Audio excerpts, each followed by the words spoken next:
Le bourdonnement des machines éteintes résonnait encore dans l'air lourd du laboratoire abandonné. Je me tenais immobile, le souffle court, mes doigts effleurant la surface froide d'un vieux terminal, couvert de poussière et de toiles d'araignée.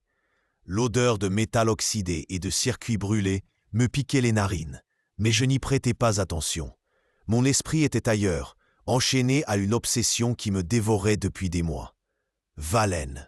Ce nom tournait en boucle dans ma tête, une litanie incessante, un mantra qui me poussait à fouiller chaque recoin de cet endroit oublié, à la recherche d'un fragment de vérité. Cela avait commencé par une simple rumeur, un murmure capté lors d'une transmission pirate sur les fréquences secondaires de la station orbitale où je travaillais comme analyste de données. Valen, un nom associé à des expériences interdites, à des manipulations neurales si avancées qu'elles pouvaient réécrire l'essence même d'un individu. On disait qu'il avait dirigé ce laboratoire, il y a des décennies, avant que l'endroit ne soit scellé par les autorités galactiques. Mais les rumeurs ne s'arrêtaient pas là.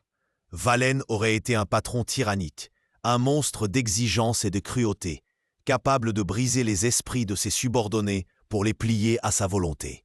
Et moi, je voulais savoir. Non, je devais savoir. Cette obsession m'avait coûté mon poste, mes relations, ma santé mentale. Mais je ne pouvais plus reculer. Le terminal devant moi crachota soudain, un écran vacillant s'allumant sous mes doigts tremblants. Des lignes de code défilèrent, illisibles pour la plupart, mais un mot me sauta aux yeux. Protocole Valen, activation neurale. Mon cœur s'emballa. Était-ce possible, après des semaines de recherche, de nuits blanches à décrypter des archives cryptées, avais-je enfin trouvé une trace de son travail? Je pressai une série de commandes, ignorant les avertissements qui clignotaient en rouge sur l'écran. Je n'avais pas le temps pour la prudence. L'obsession me guidait, une force inexplicable qui me poussait à aller toujours plus loin, au mépris de toute logique. Un grincement métallique retentit dans le silence du laboratoire. Une trappe s'ouvrit dans le mur. Révélant un casque neural, un enchevêtrement de câbles et d'électrodes luisant sous une lumière blafarde. Mon souffle se coupa. C'était ça, l'instrument de Valen, l'outil qui, selon les rumeurs, permettait de manipuler les connexions synaptiques d'un sujet, de réécrire ses pensées, ses souvenirs, sa personnalité. On disait que Valen l'avait utilisé sur ses employés pour les transformer en automates dociles, incapables de désobéir, incapables même de penser par eux-mêmes. Un frisson me parcourut l'échine, mais au lieu de reculer, je m'approchai.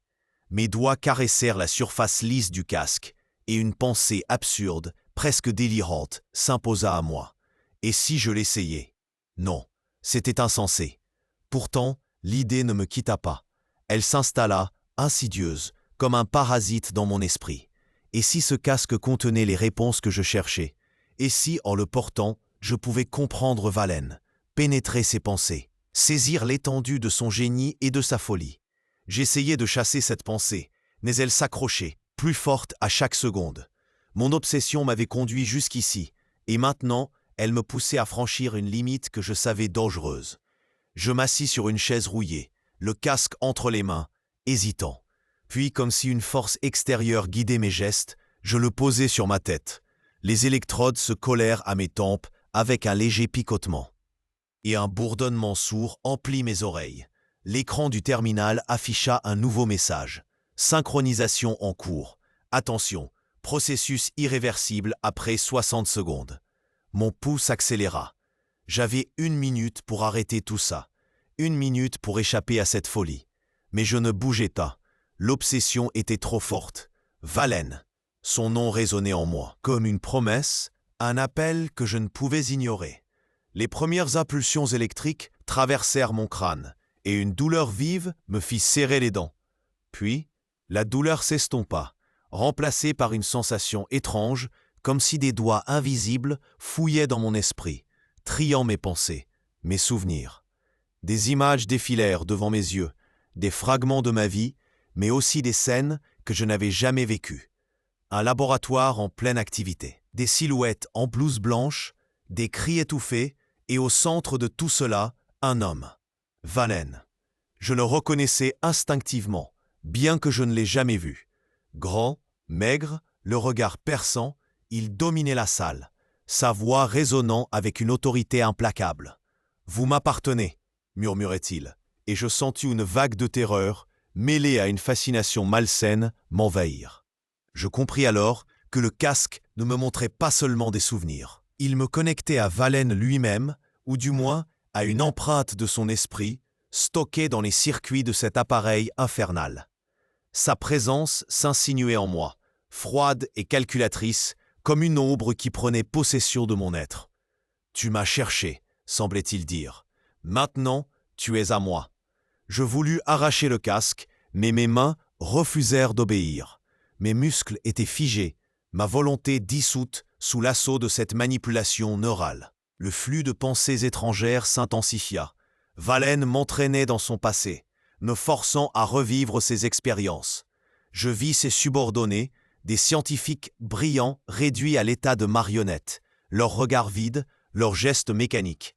Je ressentis sa satisfaction cruelle lorsqu'il brisait leurs esprits pour les plier à ses désirs. « L'humanité est faible », murmurait sa voix dans ma tête. « Elle doit être guidée, contrôlée. Moi seul peux le faire. » Chaque mot s'ancrait en moi, comme une vérité absolue que je ne pouvais contester. L'obsession qui m'avait conduit ici se transformait en quelque chose de pire, une loyauté forcée, une servitude que je ne pouvais fuir. Je luttais de toutes mes forces, tentant de me raccrocher à un souvenir personnel, à une pensée qui m'appartenait encore. Mais Valen était partout.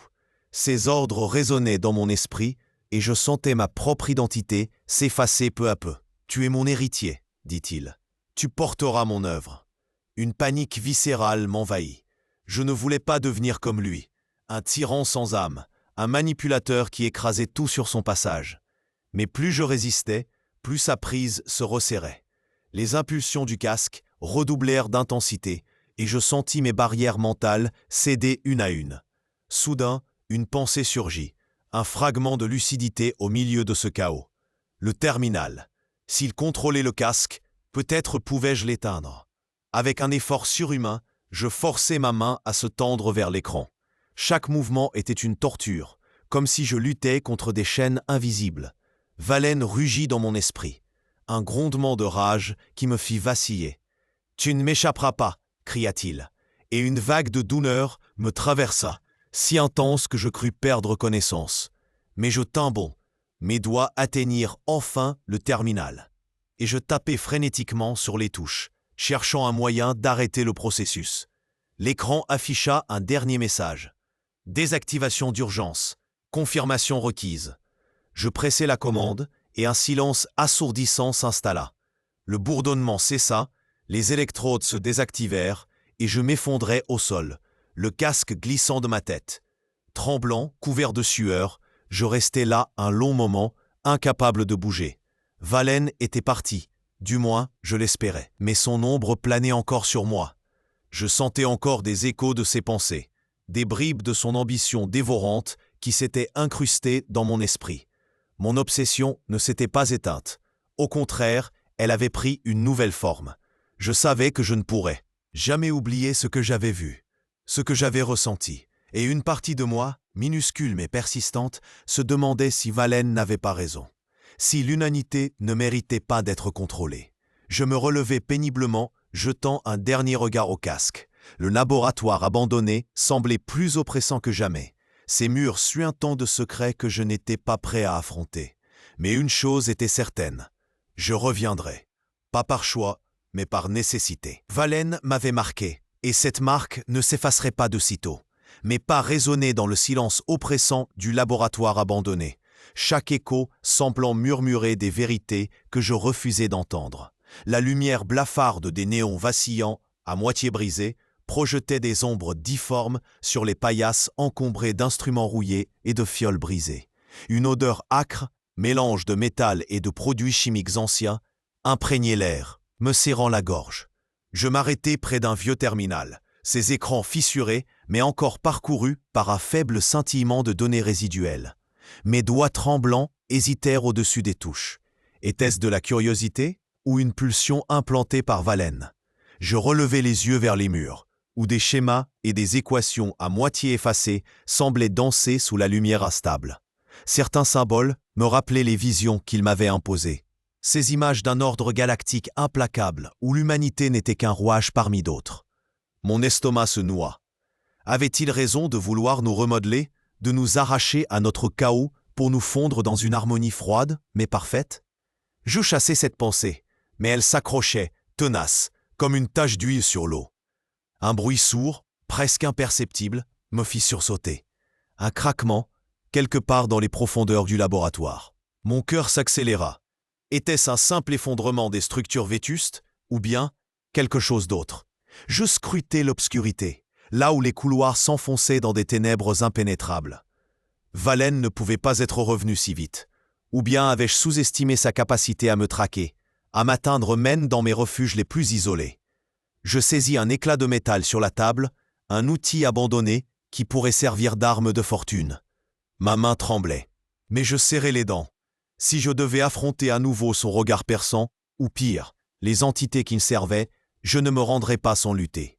Je m'avançais doucement, le souffle court, vers l'origine du bruit. Chaque pas semblait amplifier le poids de cet endroit, comme si les murs eux-mêmes cherchaient à m'engloutir. Les visions de Valen pulsaient encore dans mon esprit, des fragments d'un futur où l'humanité n'avait plus de libre arbitre. Était-ce cela qu'il voulait me faire accepter? Ou bien n'était-ce qu'un piège pour briser la résistance? Je ne pouvais m'empêcher de me poser la question. Et si j'étais déjà en train de devenir ce qu'il voulait que je sois?